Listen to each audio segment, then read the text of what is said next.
अस्सलाम वालेकुम वरहमतुल्लाहि वबरकातुहू। अल्हम्दुलिल्लाह, उम्मीद करती हूँ कि आप सभी खैर ऑफिस से होंगे। अल्हम्दुलिल्लाह सुम्मा अल्हम्दुलिल्लाह, मेरे चैनल पर 1000 सब्सक्राइबर्स कंप्लीट हो चुके हैं, जिसके लिए सबसे पहले मैं मेरे रब का शुक्रिया अदा करूँगी। शुक्रन या रब्बी शुक्रन अल्हम्दुलिल्लाह कि जिसने मुझे अपनी फ़ज़्ल व करम से और मुझ पर रहम फरमाकर तरक्की अता फ़रमाई है। उसके बाद मैं आप सभी का भी तहे दिल से शुक्रिया अदा करना चाहूँगी कि आपने मुझे सपोर्ट किया और मेरे 1000 सब्सक्राइबर्स को आपने कंप्लीट कर दिया। तो आप सभी का भी तहे दिल से शुक्रगुज़ार हूँ। अल्हम्दुलिल्लाह, जज़ाकल्लाहु खैरन कसीरा। तो देखिए कल की वीडियो में हमने क्या पढ़ा था, पावलोव के ताल्लुक से जो उन्होंने थ्री स्टेजेस बताए थे उसके ताल्लुक से हमने डिस्कस किया था। तो उम्मीद करती हूँ कि वो आपको समझ में आ गया होगा। आज की इस वीडियो में हम लोग पावलोव के जो थ्योरी है उसका पार्ट 2 रहेगा, जिसमें हम लोग उन्होंने अपनी थ्योरी में जो उसूल बयान किए हैं 5 उसूल, उसके ताल्लुक से हम लोग डिस्कस करेंगे, ठीक है ना। लास्ट की वीडियो में जो मैंने बताया था आपको, CS किसे कहते हैं, US किसे कहते हैं, UCR, CR, ये तमाम चीज़ों को आप अच्छी तरह से समझ चुके होंगे, उम्मीद करती हूँ मैं, ठीक है ना। और एक बात देखिए, CS और UCS को मिलाकर ही CR बनता है। CS यानी कंडीशन स्टिमुलस, जिसको हम बिल से तशबीह देते हैं। CS यानी बिल है आपका। UCS यानी क्या हो गया आपका, अनकंडीशन स्टिमुलस, यानी UCS से मुराद आपका खाना है। तो CS और UCS को अगर हम मिलाएंगे तो CR बनता है, यानी कंडीशन रिस्पॉन्स आता है। यानी पावलोव के इस तजुर्बे में USR यानी अनकंडीशन स्टिमुलस रिस्पॉन्स और CR यानी कंडीशन रिस्पॉन्स, ये दोनों सेम होते हैं। दोनों में कुत्ते की जुबान से पानी आता है, जबकि स्टिमुलस अलग होता है। एक स्टिमुलस आपका, एक महज आपका बिल है, दूसरा स्टिमुलस यानी दूसरा महज आपका खाना है। खाना और बिल दोनों अलग अलग है, लेकिन खाने को देखकर, बिल को देखकर, दोनों को भी देखकर, दोनों की बिल की आवाज सुनकर इसका रिस्पॉन्स सेम आता है। रिस्पॉन्स क्या है आपका, लार टपकना। तो उम्मीद करती हूँ कि यहाँ तक आपको समझ में आ गया होगा। अगर यहाँ तक कुछ भी डाउट हो तो आप लोग कमेंट कर सकते हैं, मैं अभी कमेंट के साथ ही इसका आंसर देने की कोशिश करूंगी। अब आइए इसके हम कुछ प्रोसेस देखते हैं, ठीक है ना। यानी प्रोसेस ऑफ लर्निंग, यानी इक्तिसाब के हुसूल समझ लीजिए कुछ भी, कि हम पढ़ाई के अंदर, इक्तिसाब के अंदर इस थ्योरी को हम किस तरह से इस्तेमाल कर सकते हैं, और वो कौन से तरीके हैं, वो कौन से उसूल है जिसके जरिए हम इस पावलोव की थ्योरी को इस्तेमाल कर सकते हैं। पावलोव ने मशरूतियत इक्तिसाब के 5 उसूल बताए हैं, यानी प्रोसेस ऑफ लर्निंग 5 है, जिसमें पहला है आपका एक्विजिशन, दूसरा है आपका तामीम, तीसरा है आपका शनाख्त व तफरीक, चौथा है आपका मजदूदी और पांचवा है आपका फौरी बाजियाबी। तो आइए इन 5 उसूलों को हम लोग एक एक कर डिस्कस करने की कोशिश करते हैं। फिर से कह रही हूँ, वीडियो को स्किप ना करें, इन तक इसको लाजमी देखें। जो पहला उसूल है वो है आपका हुसूल इक्तिसाब, जिसको हम एक्विजिशन कहेंगे। अगर इसके ताल्लुक से हम लोग बात करें तो कुदरती महज की जगह बार बार मसनवी महज को जोड़ने से मसनवी रद्द अमल में मजबूती पैदा हो जाती है, उसको ही हम क्या कहेंगे, हुसूल इक्तिसाब कहेंगे या फिर एक्विजिशन कहेंगे। यानी इसका मतलब ये हुआ कि कुदरती महज क्या है आपका, खाना है, ठीक है ना। फितरी चीज है खाना, जिसको देखकर कुत्ते के मुंह से पानी आ रहा था, यानी लार टपक रही थी। उसके बाद जो मसनवी महज है वो क्या है आपकी, बिल है, यानी ये कुदरती चीज नहीं है। बिल को तो हम खा तो नहीं सकते ना, हम जिसको देखते ही हमारे मुंह से पानी आ जाए हमारे मुंह में, ऐसा तो नहीं है ना। खाना क्या है, कुदरती चीज है, और बिल क्या है, मसनवी चीज है। लेकिन खाने की जगह बिल की आवाज सुनकर कुत्ते के मुंह से जो लार टपक रही थी, बिल और कुत्ते के दरमियान जो रिश्ता बन गया था, मजबूत रिश्ता, वही क्या कहलाता है आपका, एक्विजिशन कहलाता है, यानी हुसूल इक्तिसाब कहलाता है। यानी बिल की आवाज बार बार सुनते ही उसके मुंह से लार टपकना शुरू हो जाना और खाने को भी नहीं देखना, वो वही क्या कहलाता है आपका, एक्विजिशन कहलाता है। उम्मीद है कि एक्विजिशन किसे कहते हैं ये समझ में आ गया होगा। इसके बाद जो दूसरा उसूल है वो है तामीम, जिसको हम जनरलाइजेशन कहते हैं। अगर इसके बारे में हम बात करें तो तजुर्बात के जरिए हासिल नतायज को खुसूसियात की बुनियाद पर उमूमियत देना तामीम कहलाता है, या फिर तमाम चीज़ों को एक ही चीज़ तस्वुर करना तामीम कहलाता है, यानी जनरलाइजेशन कहलाता है। अगर इसी बात को मैं आपको आसान अल्फाजों में यूं कहूँ तो देखिए, यहाँ पर पावलोव ने क्या किया था, इसके अंदर कुत्ते को क्या किया था उन्होंने, जो कुत्ते की जो असली घंटी थी, यानी जो असली बिल थी खाने की, वो बिल के अलावा और 3-4 किस्म के नए बिलों को उन्होंने लेकर आया था, ठीक है ना। तो इसके अंदर पावलोव ने पहली जो असल वाली घंटी है, मिसाल के तौर पर समझिए बड़ी वाली घंटी को बजाकर कुत्ते को खाना दिया जाता था। तो पावलोव ने क्या किया, बड़ी घंटी को बजाकर पहले कुत्ते को खाना दिया, कुत्ते ने खाना खा लिया, उसके मुंह से लुआब भी जारी हो गया।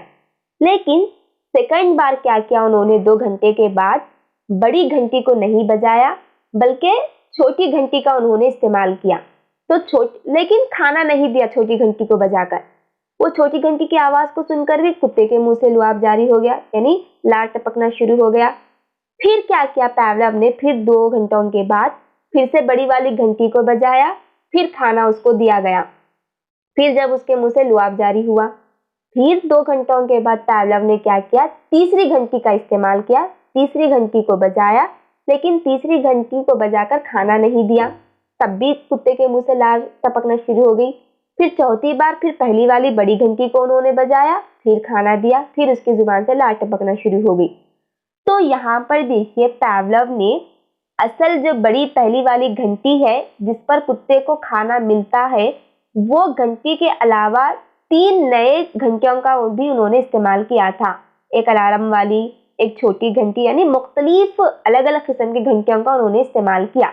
तो पावलोव ने यहाँ पर यह ऑब्जर्व किया कि कुत्ता क्या है, असल वाली घंटी में और जो दूसरी अलग किस्म की घंटी है उसकी आवाज़ों को पहचान नहीं पा रहा है, यानी हर घंटी की आवाज़ को वो सेम समझ रहा है, हर घंटी की आवाज़ पर उसके मुंह से लुआब जारी हो रहा है। ये पावलोव ने यहाँ पर ऑब्जर्व किया था, यानी यहाँ पर उन्होंने ये बात को गौर किया था कि कुत्ते को असल वाली कौन सी घंटी है जिस पर उसको खाना मिलता है, वो घंटी की पहचान कुत्ते को यहाँ पर नहीं थी। छोटी वाली घंटी की आवाज पर भी वो खाने की लार टपक रहा था। और देखिए यहाँ पर कुत्ता क्या है, लाउड स्पीकर की आवाज पर भी उसके मुंह से लार टपकता था। इंसान के चलने की कदमों की आवाज पर भी उसकी जुबान से लार टपकती थी। यानी कुत्ते को बस इतना मालूम था कि चाहे कौन सी भी आवाज हो, छोटी आवाज हो या फिर बड़ी आवाज हो, वो आवाज के बाद इसको खाना मिलेगा, बस कुत्ते को यही मालूम था।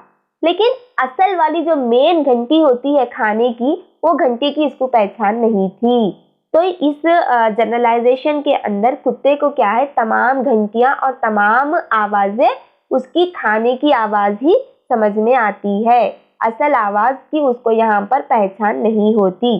तो उम्मीद करती हूँ कि आपको जनरलाइजेशन किसे कहते हैं, यानी तामीम किसे कहते हैं, समझ में आ गया होगा। इसके बाद जो तीसरा उसूल है वो है शनाख्त व तफरीक, जिसको हम इंग्लिश में डिस्क्रिमिनेशन कहेंगे। अगर इसके ताल्लुक से अगर हम बात करें तो इक्तिसाब इम्तियाज से शुरू होता है। बच्चा माहौल में इंसानियत का इदराक करता है, फिर उसकी खुसूसियत के लिहाज से तमीज़ करता है। यानी देखिए अब यहाँ पर पावलोव ने क्या किया, फिर से घंटियों को, पहली वाली बड़ी घंटी को बजाकर खाना दिया, छोटी वाली घंटी को बजाया लेकिन खाना नहीं दिया, ठीक है ना। फिर तीसरी वाली घंटी को बजाया, खाना नहीं मिला, फिर पहली वाली बड़ी घंटी बजी, फिर उसको खाना मिला।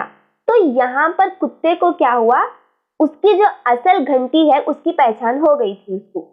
कुत्ता ये समझने लगा था कि मेरी जो असल बिल है वो बड़ी वाली बिल है जिसकी आवाज पर मुझे खाना दिया जाता है, बोलकर कुत्ते को यहाँ पर मालूम हो गया था। और कुत्ता ये भी समझने लगा था कि अलार्म की आवाज पर उसको खाना नहीं दिया जाता तो ये उसकी बिल नहीं होती, यानी खाने की बिल नहीं होती। छोटी वाली घंटी भी क्या है, उसकी खाने की बिल नहीं होती, ठीक है ना। तो ये पूरे दूसरे जो बिला है, ये दूसरे अलग किस्म की बिल है जिस पर मुझे खाना नहीं दिया जाता, बोलकर कुत्ते को ये बात यहाँ पर मालूम हो गई थी, ठीक है ना। फिर पावलोव बड़ी घंटी के बाद कई मर्तबा वो दूसरे घंटियों को भी उसने बजाया था, लेकिन कुत्ता क्या है, उसके मुंह से पानी नहीं निकाल रहा था। यानी वो दूसरे वाली घंटियों की आवाज सुनकर उसके मुंह से पानी नहीं टपक रहा था। क्यों नहीं टपक रहा था? क्योंकि कुत्ते को एहसास हो गया था कि वो घंटियां दूसरी है, वो घंटियों की आवाज पर उसको खाना नहीं दिया जाता। असल वाली घंटी तो बड़ी है, बड़ी वाली घंटी पर उसको खाना दिया जाता है बोलकर वो समझ चुका था। फिर जैसा ही बड़ी वाली घंटी बजती थी, उसकी आवाज सुनकर कुत्ते के मुंह से लार टपकना शुरू हो जाता था। तो ये था आपका शनाख्त व तफरीक, यानी असल वाली चीज और जो आर्टिफिशियल घंटियां हैं उसके दरमियान शनाख्त हो गई थी कुत्ते को। वो फर्क महसूस करने लग गया था असल वाली बेल में और नकली वाली बेल की आवाजों में। वो फर्क करना जान गया था कुत्ता। इसके बाद आपका चौथा उसूल है उसूल मजदूदी, जिसको हम इंग्लिश में एक्सटेंशन कहेंगे। इसके ताल्लुक से मैं बात करूं तो ये कमक को मजदूद करने का अमल है, जिसको मुनासिब रद्द अमल के बाद मजदूद कर दिया जाता है। मसनवी रद्द अमल खत्म हो जाने के यहाँ पर इम्कानात होते हैं। यानी यहाँ पर देखिए, पहले यहाँ पर पावलोव ने क्या किया था, कुत्ते को जो उसकी असल वाली बिल है खाने की, उस बिल को उन्होंने बजाया। ठीक है, वो बेल बजाने के 1 घंटे जैसा ही कुत्ते ने वो बेल की आवाज सुना तो उसके मुंह से लार टपकना शुरू हो गया था। ठीक है ना। लेकिन पावलोव ने क्या किया, बेल बजाते ही खाना नहीं दिया कुत्ते को। बेल बजाने के 1 घंटे बाद कुत्ते को उन्होंने खाना दिया। तब तक क्या था, कुत्ते का लार भी टपक के नीचे चले गया। फिर कुत्ता खामोश बैठ गया अपनी जगह। बाद में से उसको खाना आया और कुत्ता उसको खा लिया। ठीक है। फिर पावलोव ने क्या किया, फिर खाने वाली घंटी बजाई, जिसकी आवाज सुनकर फिर कुत्ते को लार टपकने लगा, लेकिन खाना नहीं आया। कुत्ता फिर खामोश बैठ गया। फिर कुछ देर बाद उसको खाना आया और वो खाना खा लिया। इसी तरह कई हफ्तों तक पावलोव ने यही काम करते रहे। तब क्या हुआ, इस दौरान कुत्ते को ये एहसास हो गया था कि ये जो घंटी है, यानी जो ये मसनवी घंटी है, ये घंटी का लेना देना खाने से कुछ नहीं है। यानी घंटी का ताल्लुक और खाने का ताल्लुक कुछ भी नहीं है। घंटी अलग चीज है, घंटी की आवाज अलग है और मेरा खाना अलग है बोलकर यहाँ पर कुत्ता पहचानने लग गया था, यानी समझने लग गया था। फिर चंद दिन बाद पावलोव ने क्या किया, वही खाने वाली घंटी बजाई। उस वक्त क्या किया, कुत्ते ने कोई रिस्पॉन्स नहीं दिया। यानी वो आवाज को सुनकर कुत्ते के मुंह से जरा भी लुआब नीचे नहीं गिरा, यानी उसके मुंह में जरा भी पानी नहीं आया। जैसा ही कुछ देर बाद खाना आया तो खाने को देखकर फिर उसके मुंह में पानी आया और वो खाना खा लिया। ठीक है। तो पावलोव ने यहाँ पर गौर किया कि अब यहाँ पर कुत्ता ये समझने लग गया था कि घंटी का खाने से कोई लेना देना नहीं है। इसी वजह से कुत्ता क्या है, घंटी की आवाज पर कोई रिस्पॉन्स नहीं दे रहा है।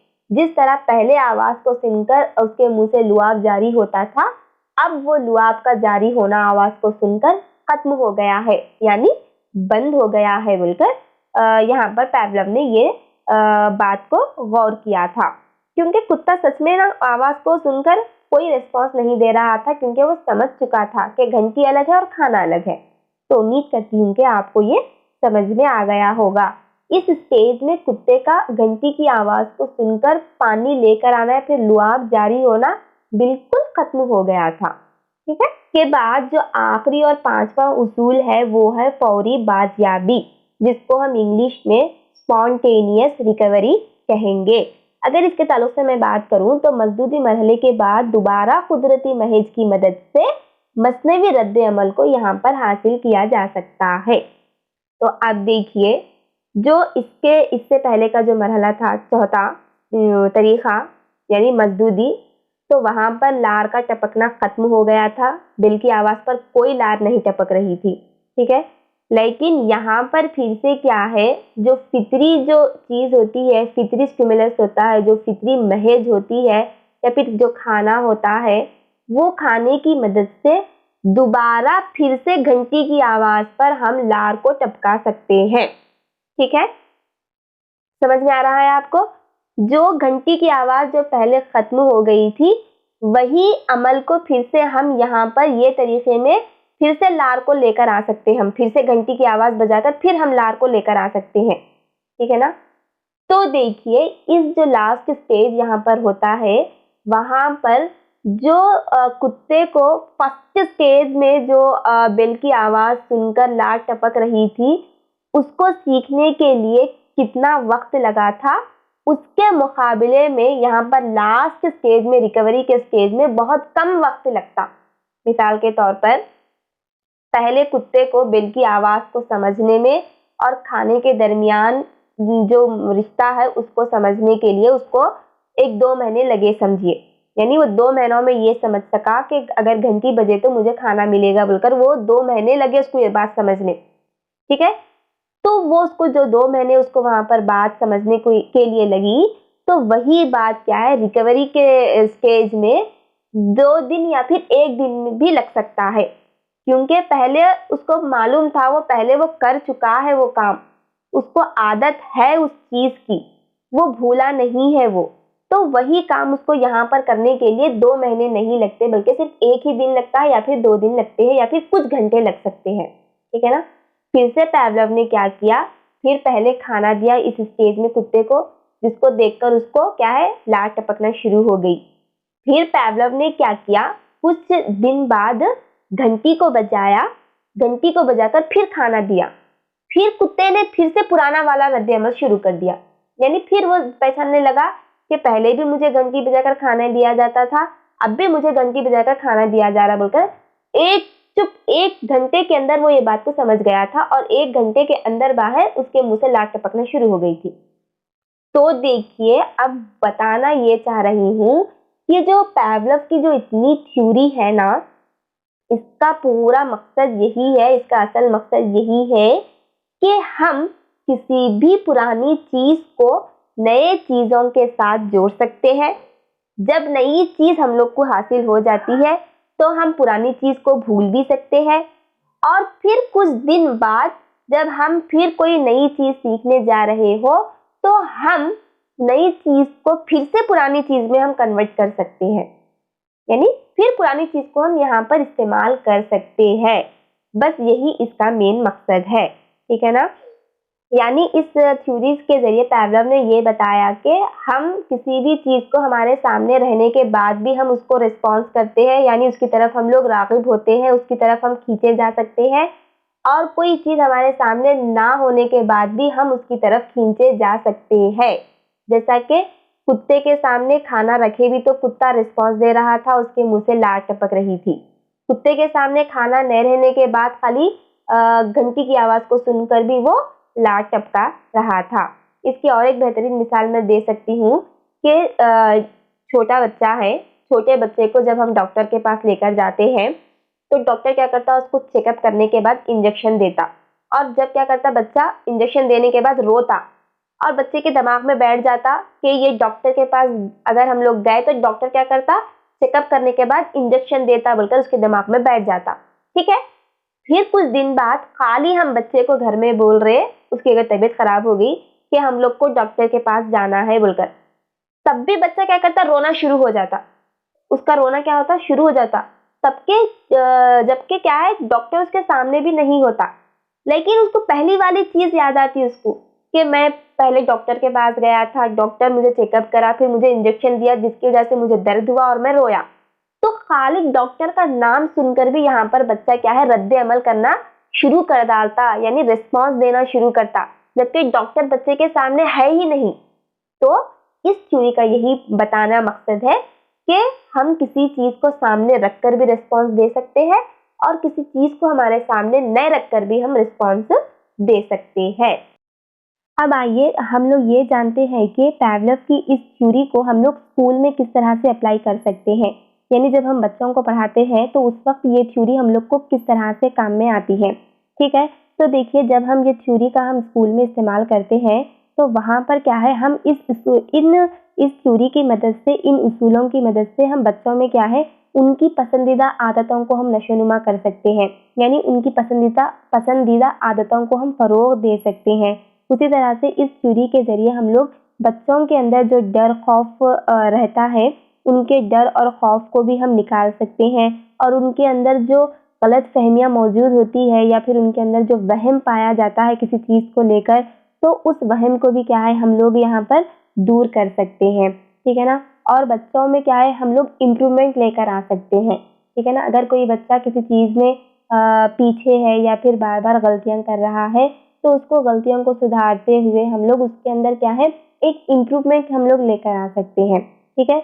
इसी तरह से हम लोग बच्चे के अंदर जो क्या है गंदी आदतें पाई जाती है या फिर कोई गलीज़ आदतों में बच्चा मुलविस होता है या फिर किसी से गंदा बिहेव करता है या फिर गलत बिहेव करता है, तो वो गंदी आदतों को भी दूर करने में क्या है ये थ्योरी हम लोग को बहुत काम में आती है, ठीक है ना। और यहाँ पर क्या है ये थ्योरी किसी भी इंसान को जिस्मानी हरकत में माहिर बनाने में भी क्या है यहाँ पर हम लोग इस थ्योरी को हम लोग इस्तेमाल कर सकते हैं, ठीक है ना।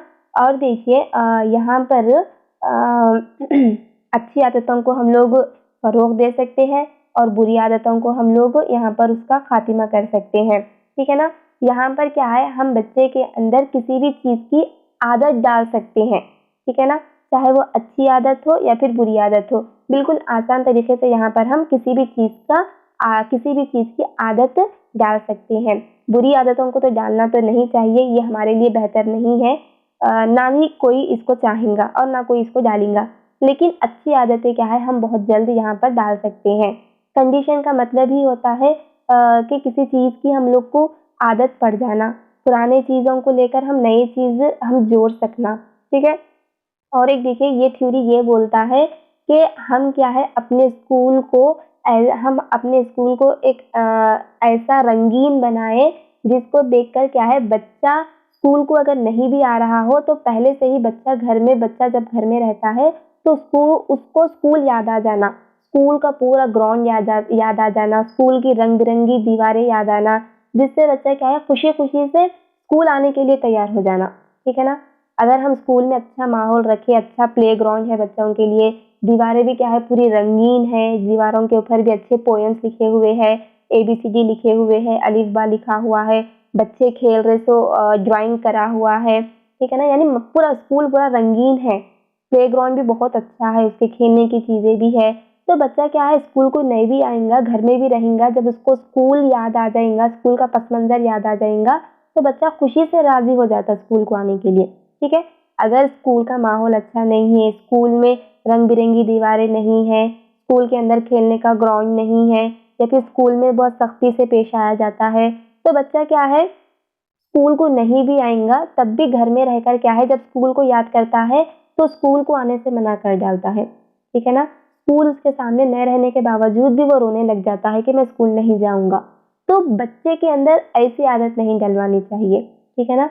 एक पॉजिटिव स्टिमुलस को हम लोग बच्चे के अंदर देना चाहिए, जिसको बच्चा ना देखते हुए भी आने के लिए राज़ी हो जाना, जिसको बच्चा ना देखते हुए भी काम करने के लिए राज़ी हो जाना, अच्छी आदतों का फ़रोग़ उसके अंदर आ जाना, ठीक है ना।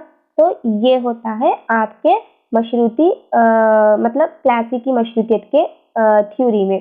तो ये बहुत इम्पोर्टेंट थ्योरी है, देखिए ये बहुत पुरानी है लेकिन आज भी इस थ्योरी को यहाँ पर क्या है यूज़ किया जाता है और इस थ्योरी के ज़रिए क्या है हम लोग किसी भी चीज़ में फ़र्क भी कर सकते हैं, सही और गलत में हम लोग फ़र्क भी कर सकते हैं। तो ये थ्योरी क्या है बहुत इम्पोर्टेंट है, ठीक है ना। हम लोग इस थ्योरी को हम लोग खेल के वक़्त भी इस्तेमाल कर सकते हैं, ठीक है ना। और कमरे जमात के नज़्म-ओ-नक़्श के उसूल को भी हम लोग यहाँ पर कायम कर सकते हैं। यानी एक स्कूल का जो नज़्म-ओ-नक़्श होता है उसको हम लोग बेहतर बनाने के लिए भी ये थ्योरी को हम लोग इस्तेमाल कर सकते हैं। उसी के साथ-साथ स्कूल असेंबली यानी प्रेयर जो हम लोग प्रेयर कराते हैं स्कूल में तो उसके लिए भी यहाँ पर ये थ्योरी का इस्तेमाल किया जाता है, ठीक है ना। क्योंकि स्कूल में जो प्रेयर कराते हैं हम लोग वो भी क्या है एक सिस्टमैटिक होता है, एक मुनज़्ज़म अंदाज़ में होता है, एक आदत डलवाई जाती है कि हर सुबह आते ही पहले प्रेयर पढ़ा जाए, ठीक है ना, ये एक आदत ही है ना। तो इससे क्या है हम ये थ्योरी से बच्चों में अच्छी आदतें फ़रोग़ दे सकते हैं। तो उम्मीद करती हूँ कि आज की ये थ्योरी आप लोग को पसंद आई होगी और अगर आज की ये थ्योरी पसंद आई हो तो वीडियो को ज़रूर लाइक करें, इसकी लिंक को आपके दोस्तों में ज़रूर शेयर करें और चैनल पर न्यू हो तो ज़रूर मेरे चैनल को सब्सक्राइब कर लें, ठीक है ना। कल क्या है 3 थ्योरीज़ से मैं आपके सामने बहुत इम्पोर्टेंट क्वेश्चंस लेकर आऊँगी जो कि प्रीवियस ईयर के क्वेश्चन पेपर्स में पूछे गए थे। उसी के साथ-साथ कुछ और मज़ीद क्वेश्चंस भी मैं लेकर आऊँगी तो ये 3 थ्योरीज़ को आपको समझने में और आसानी हो जाएगी। ठीक है? तो चलिए मिलते हैं नेक्स्ट की वीडियो में, तब तक के लिए अपना ख़्याल रखिए। अस्सलाम वालेकुम वरहमतुल्लाहि वबरकातुहू। जज़ाकल्लाहु खैर।